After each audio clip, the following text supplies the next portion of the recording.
Hello weirdos, welcome back to my channel. My name is EmmaAbe and today we are going to be doing a very exciting video. Yay!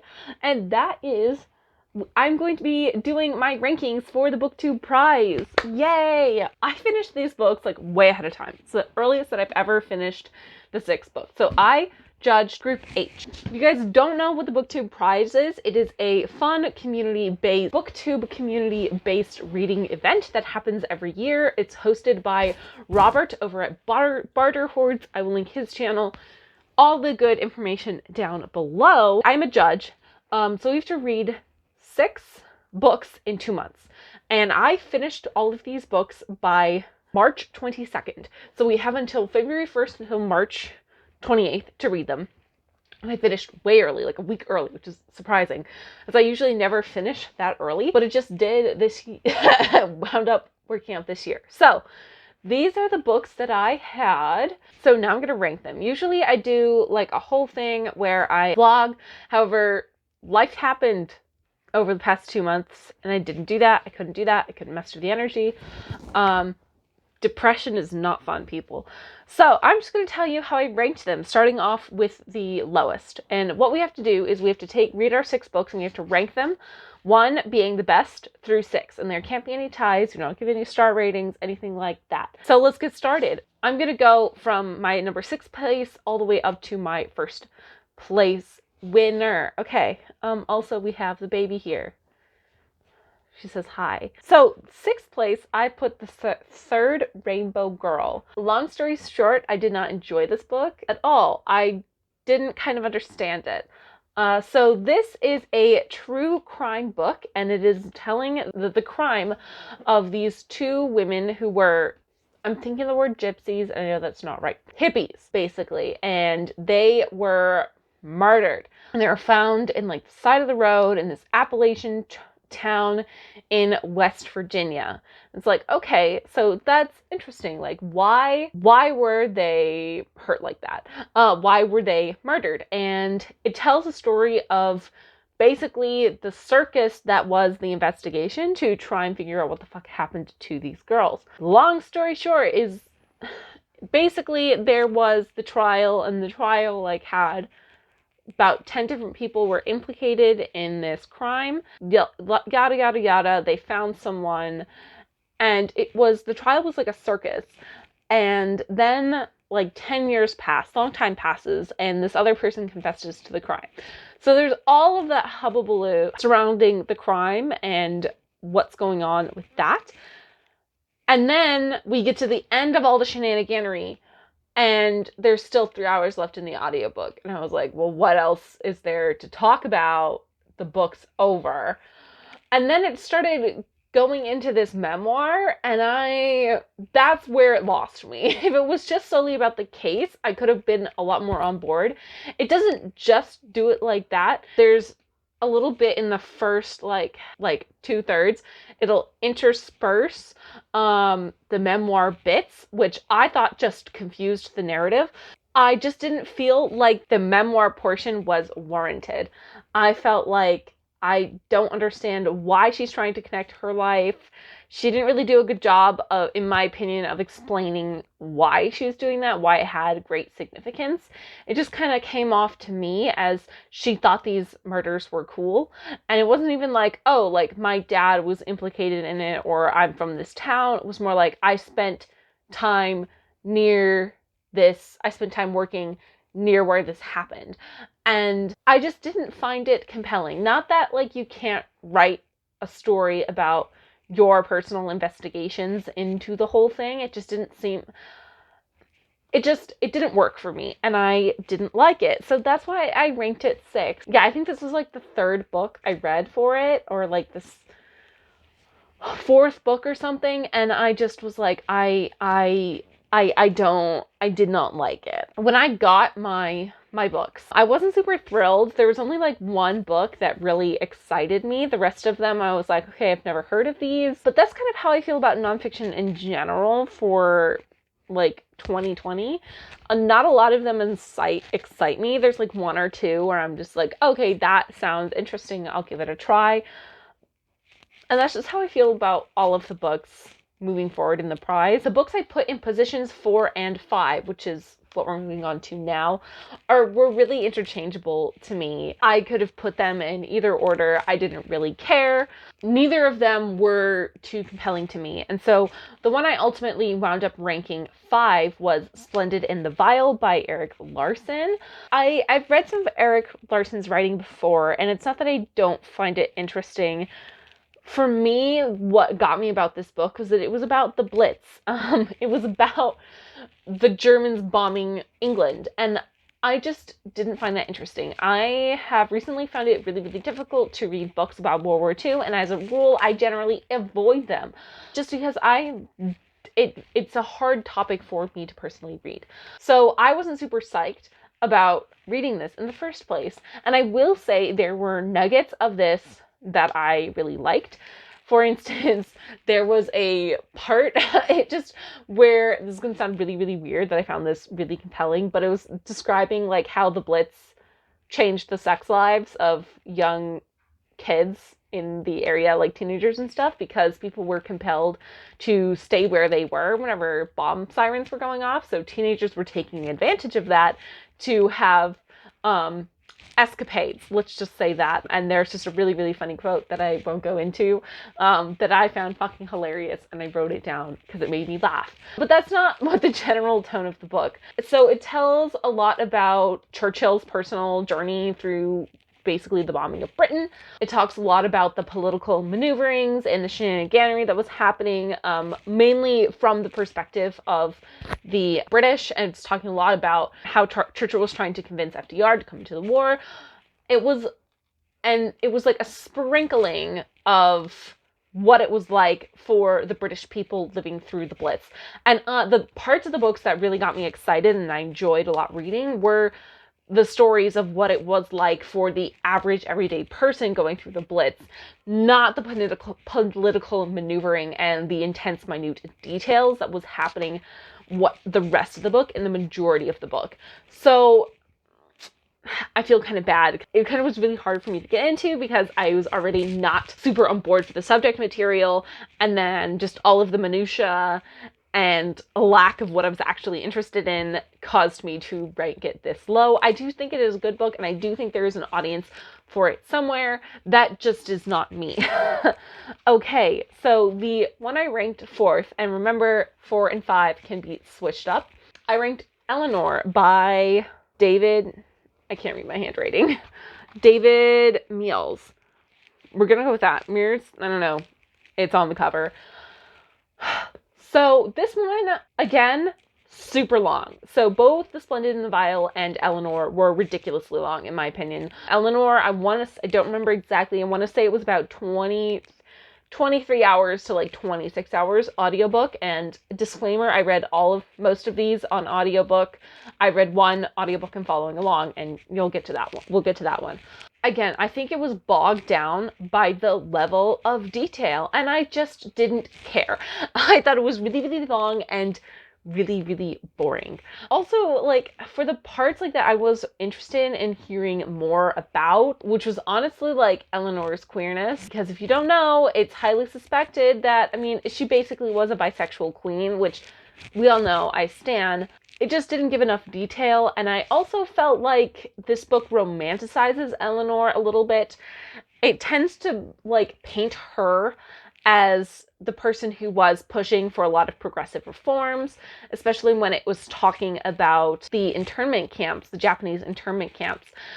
It depicted her as saying, like, that she was like, against everybody else pushing for the internment camps, and I'm just like, interesting take that she was less racist and less, everything as everybody around her, when I just do not think that was the case. But I don't know, I'm not an Eleanor scholar, so I can't tell you, but in my mind, someone coming from the wealthy, affluent background that Eleanor Roosevelt is coming from, wouldn't really have those positions, especially because she wasn't really exposed to a lot of that. She wasn't really exposed to a lot of the immigrant communities, but she was really surrounded by other affluent people the majority of the time. She spent very little time, you know, working on her hands and knees, like with like the poor, the average person of America, which, you know, is like a thing that still happens today. There you go.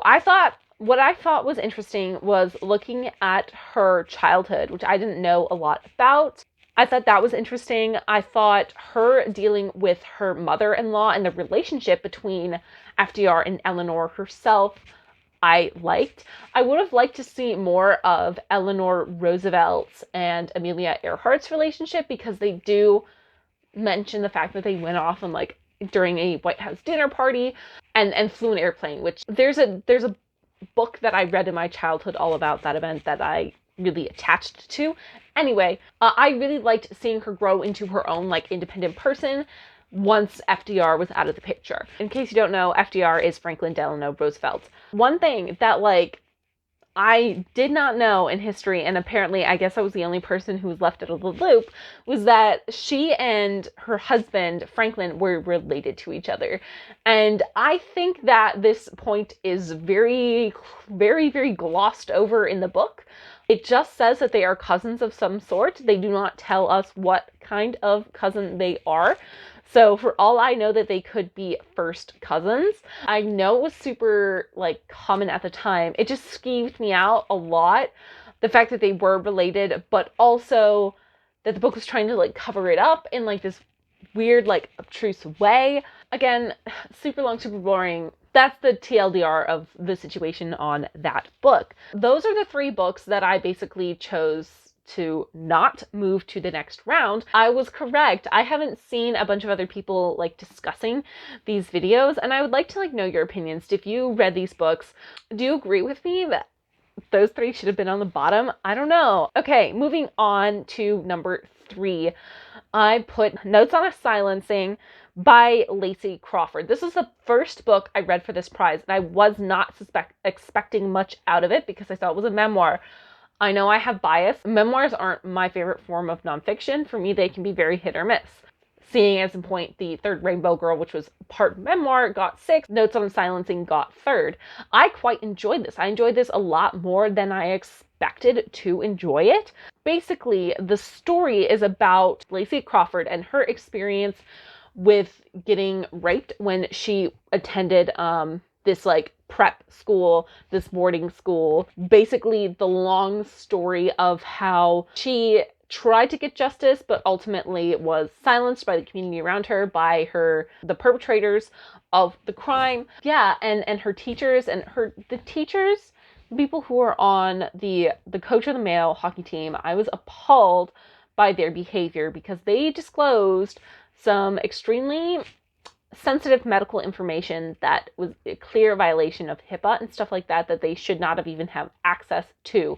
It just goes into the whole seediness of the entire school and how it was set up to protect the professors and the star players rather than not giving shit about victims or young women in this case. Like, they didn't even freaking have locks on the doors to the barracks. So there was time, and Lacey tells about times where men or alumni from the school would come back and sexually assault.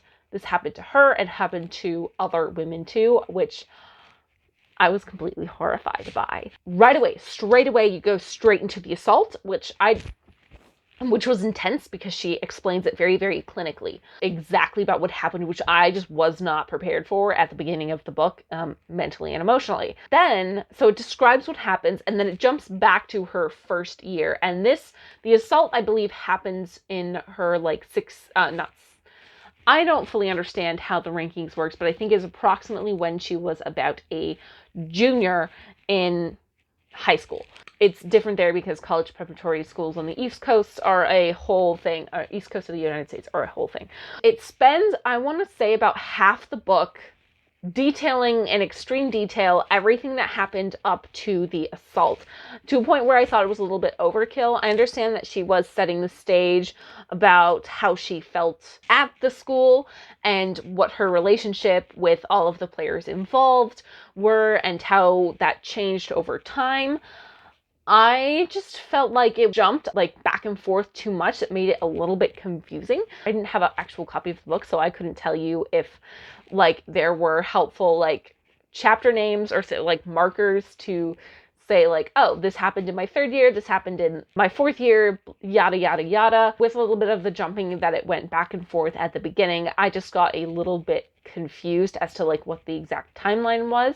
Towards the end of the book, it winds up straightening itself out. Yeah, and I just thought it was good. I'm happy it went on to the next round. I put it 3 for a reason. I don't think it's the most powerful memoir that I have read of its type, or sexual assault memoir. So moving on to number 2, I placed Our Bodies, Their Battlefields by Christina Lamb.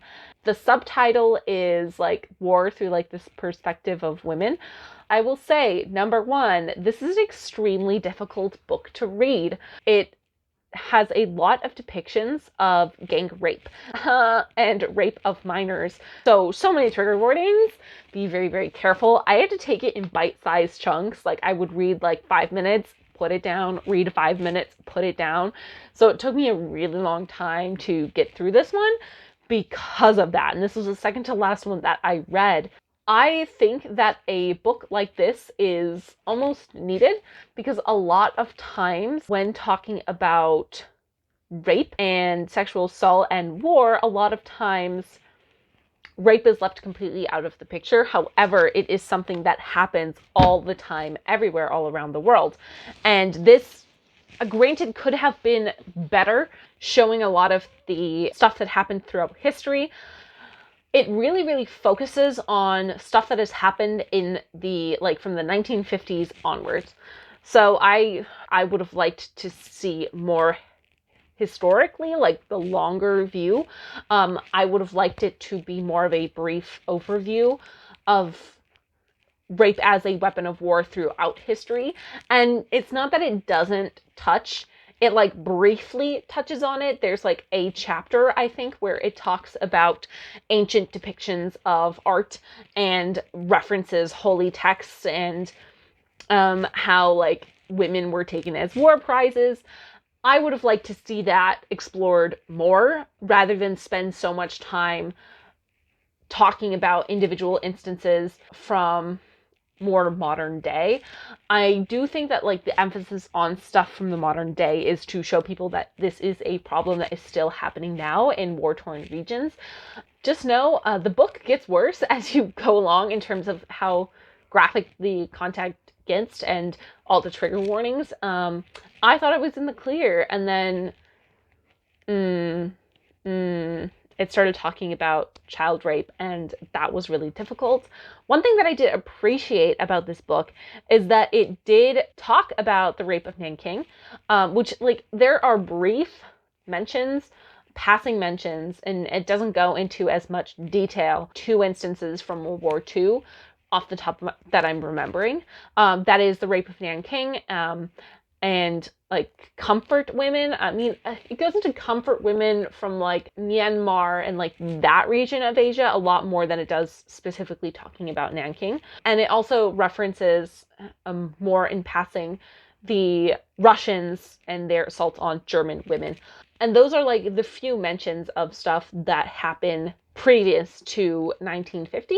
I'm kind of glad it didn't go like any further into that territory because that's difficult for me personally to read. I mean, this whole book was personally to me to read, but I thought it was very, very powerful. And if you want to talk about like rape and stuff like that, I think it's one of those books that is kind of a good one to read. Be very, very careful because it is very, very hard to read. All right. So I kind of want to wrap this up and want to talk about the last book that I read, and also the one that got my #1 spot that I loved and I adored.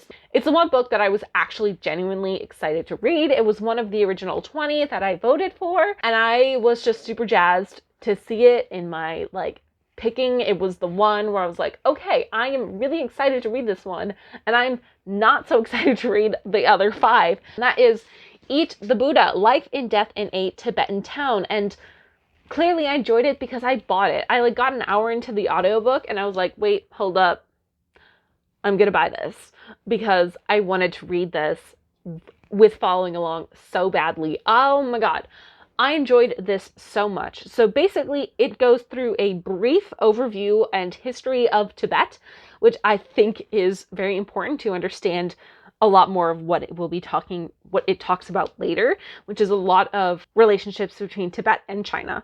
And it tells a lot of those relationships specifically through people's stories. And I really enjoyed it. I loved how transparent Barbara Damick was when talking about how she gathered sources and the delicacies that she had to go through to try and fact check these stories and also protect her sources, because it's not necessarily safe for anyone in Tibet to speak as openly and candidly as some of them did, especially with the CCP cracking down on Uyghurs and Tibetans the way they are right now. I don't really want to talk much more into it because I don't want to get in trouble with the Chinese government. Thank you.